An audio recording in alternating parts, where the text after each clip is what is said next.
저희들이 이제 젊었을 때 그 적화제 시험을 하려고 참 여러 가지 물질들을 많이 했어요. 아마 기억하시는 분도 있으려나 모르겠네. 저기 그 장팔리 그 선단단지에 가면 그 오창영이라고 전북대 농대 나온 젊은 친구가 했었는데 그 친구하고 꽤 오래 했어요. 거기서 홍로 적화를. 근데 어떤 애는 적화가 잘 되고 어떤 애는 그냥 다 떨어져 버리고 어떤 애는 안 듣고 뭐 이런 경우도 있었거든요.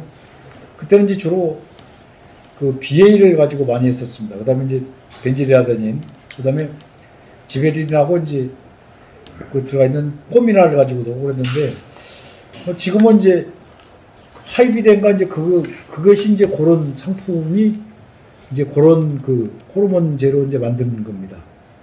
그래서 사실은 저쪽 카나다 이런 데서는 상용화가 돼 있어요. 거기는 뭐 과일이 자라도 되고 동목이 있어도 되니까 그냥 막 쳐버리거든요. 근데 우리는 이제 조금 조심해야 할 것 같다. 그래서 적화제에 작용 원리는 첫째 코팅을 하면 됩니다. 그래서 뭐 파라페놀이라든지 뭐 왁스류, 송진이라든지 뭐 그다음에 이제 그 전착제나 부동액도 일부 옛날엔 썼습니다. 지금은 안 되겠죠. 그다음에 그래서 이제 그 비누라든지 이런 것들이 이제 그 적화제가 되고 그다음에 탈수 작용으로는 이제 꽃이 가지고 있는 수분을 싹 빨아들입니다. 그래서 에틸렌 가스를 발생시켜가지고 이 꽃 속에 수분을 싹 흡수하면 어떻게 했어요? 꽃이 탄다는 얘기겠죠, 이제. 그래서 그게 이제 ATS. 우리가 지금 이제 제가 지금 여러 개 쓰고 있는 ATS입니다. 암모늄 티오 설퍼메이트라고 해서 그 다음에 이제 제일인산 암모늄도 되고 소금도 적화제로 씁니다. 근데 이것은 굉장히 스트레스를 많이 받아서 뭐 이론적으로는 활수작용으로 근데 안 씁니다. 단 이제 한때 그 홍로 착색기 때 바닷물 갖다 뿌려보신 분들 있어요? 그거 들어봤나요? 안 들어봤어요? 아, 얘기 많이 들어봤어요. 많이 들어봤죠. 예. TV에서 봤어요. 장수도 많이 갖다 썼는데 많이 써요. 그게 바닷물이 가지고 있는 성분이 그 착색을 시키는 게 아니고 바닷물로 인해서 나무가 엄청 스트레스를 받습니다. 그러니까 후손을 키우려고 빨리 후손을 양성하려고 색이 드는 거예요. 그래서 지금은 안 쓰죠, 이제. 그 다음에 이제 그 화분관까지 침투해서 이제 수정을 방해하는 작용인데 이게 ATS라든지 그 다음에 엔도탈이라고 이것은 이제 그 월남전 때 그 고엽제로 많이 쓰던 것들입니다. 그 다음에 이제 우레아 요소입니다. 요소도 이제 사실 그런데 그 ATS는 사실은 질소계통의 비료라고 보시면 됩니다. 뒤에 이제 자세히 나옵니다. 그 다음에 이제 뭐 유기농 사업에서는 뭐 식물성 기임이라든지 식초라든지 석회 유황합제를 썼는데 저도 이거 한 5년 시험했는데 홍로는 잘 안 돼요. 후지는 잘 듣습니다. 한 2번 치면 뭐 거의 뭐 한 60~70% 효과인데 홍로는 과일도 쩔어지고 동목도 많이 생기고 그러더라고요. 근데 후지는 되는데 너무나 번거로워요. 그래서 ATS가 나온 후로는 ATS만 가지고 좀 하고 있습니다. 그 다음 장 이제 ATS 한번 봐보시죠.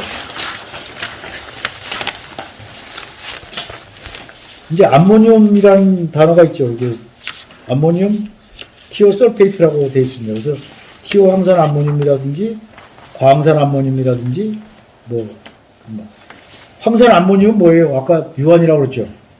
그래서 분자식은 이게 참 재밌는 게 유한은 NH4-2에 SO4입니다. 황산이 4개가 들어가 있는데 요 ATS는 SO3예요. 3 황산입니다. 그래서 유한에는 질소 성분이 21% 들어있는데 요거 ATS는 23% 내지 24% 들어있는 것도 이렇게 되어 있습니다. 그러니까 연면 시비 효과도 있습니다. 냄새는 그 암모니아 가스 냄새 나요. 쉽게 해서 우리 그 그런 그 뭐 홍어 썩은 냄새, 우리 그 사람 인분 썩은 냄새 이런 냄새가 납니다. 색깔은 그냥 투명하고 용도는 비료라든지 제초라든지 사진 인화에도 쓰고 뭐 고엽제, 낙엽 촉진제, 뭐 이렇게 여러 가지로 쓰는 걸로 되어 있습니다. 그래서 등록은 사정복귀로 등록이 되어 있습니다. 자, 이제 그 뒤에 이제 요거 좀 고민을 해야 할 부분입니다. 이제 ATS를 어떻게 이제 할 건가. 그래서 언제 뿌려야 될 건가를 이제 굉장히 고민해야 됩니다. 이건 누구 얘기를 들으면 안 되고 농장 사장님이 결정을 해야 돼요. 이건 기준이 딱 원칙이 있습니다. 목표는 착과수가 확보가 됐을 때 이게 시행을 하면 됩니다. 그래서 일반적으로 중심화가 다 만개되고 48시간 이후 48시간이라는 얘기는 뭐냐면 꽃가루 바지 수분이 되고 나서 48시간 후면 그 화분관을 통해서 수정이 됩니다. 이제 쉽게 얘기해서 뭐 우리 처녀총각이 만나서 결혼해가지고 첫날 밤에 잠자리 같이 했다고 바로 임신 못 하듯이 이것도 바로 임신 안 되거든요. 이 처녀총각이 만나면 한 15도 평균 온도 15도 정도 되면 48시간 정도 되면 그 꽃가루가 화분관을 통해서 그 시방으로 들어가서 이제 그 수정이 됩니다. 수분 후에 48시간. 그래서 이건 뿌리고 이틀 후가 아니고 뿌리고 48시간 후입니다. 오늘 11시에 뿌렸으면 내일 모레 11시에 됩니다. 대개 보면 뭐 이틀 후 이렇게 생각하지만 자체적으로 시간을 해야 됩니다. 온도가 좀 쌀쌀하다 그러면 어떻게 해야 돼요? 56시간. 더 쌀쌀하면 어떻게 해요? 72시간. 이렇게 가져야 됩니다.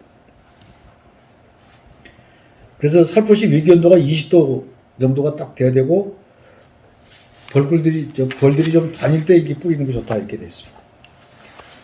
그리고 이제 효과가 가장 좋은 것은 온도는 좀 높고 흐린 날 이게 빨리 안 마르면 이게 효과가 좋은 걸로 돼 있어요. 그래서 습도가 높을 때 뿌리는 게 가장 좋다. 그래서 이때는 미세한 노즐로 뿌리고 또 저농도로 그다음 이제 전착제를 첨가할 때는 이렉타 기준에서 약 한 1000리터 정도면 충분히 됩니다. 근데 이제 여기에 쓸 수 있는 전착제가 굉장히 제한적이에요. 제가 작년까지는 이제 그 마코피카라는 일본에서 만든 그 마코피카를 썼는데 약간 과점 동록이 생깁니다. 후지의 경우. 그래서 그걸 못 쓰겠어요. 마코피카를. 지금 근데 이제 그 그린월드라고 저쪽 경기도에 있는 그린월드에 이제 아우라라는 그 확산제가 있습니다. 그거 쓰시는 분들은 굉장히 그 좋다고 그래요. 그래서 올해 그걸 한번 써보려고 오리때 12만 원인가 하더라고. 꽤 비싸요. 그래서 그걸 이제 한번 써보려고 합니다. 그리고 이제 건조할 때 약효가 조금 미덥다면은 1mm가 아니고 1.2mm로 조금 더 키워서 이렇게 해주는데 분무기 송풍패는 한 1000에서 1200, 300 아주 낮게 이렇게 쭉 퍼지게 이렇게 해줘야 됩니다. 그리고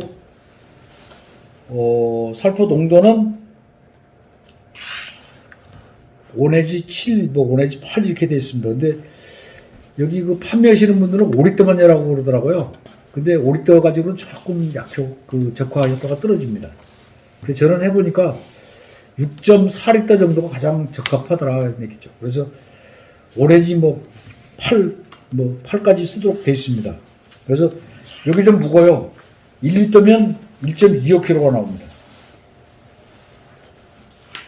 그래서 뿌려놓고 한 이틀 정도 후에 기상이 크게 잡으니까 하시면 좋을 것 같습니다. 근데 이제 특히 요 뒤에 나오는 외국의 사례에서 보면 재미나는 사례가 있어요.